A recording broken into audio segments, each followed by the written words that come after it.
16મા રાઉન્ડની જે મતગણતરી ચાલી રહી છે, મોટા સમાચાર પાટણમાં જે કોંગ્રેસને આશા હતી તે હવે અંતિમ રાઉન્ડ કદાચ આશા પાણી ફેરવી શકે છે।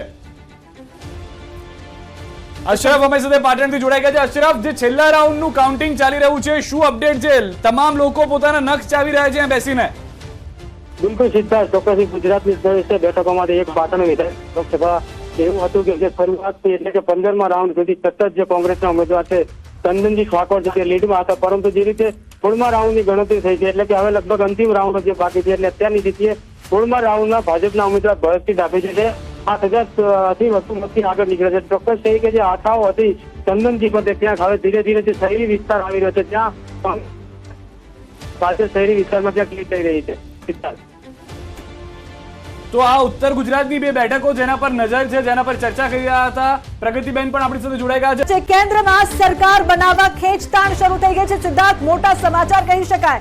એનડીએ 290 બેઠક પર અટકી જતા રસાકસી થઈ રહી છે। અહીંયા સૌથી વધારે મહત્વની વાત દીપકભાઈ પણ જે કહી રહ્યા હતા, હરિભાઈ પણ જે કહી રહ્યા હતા, હવે એ જોવા જેવું થઈ રહ્યું છે, કારણ કે કેટલીક અપડેટ્સ તેવી પણ હતી।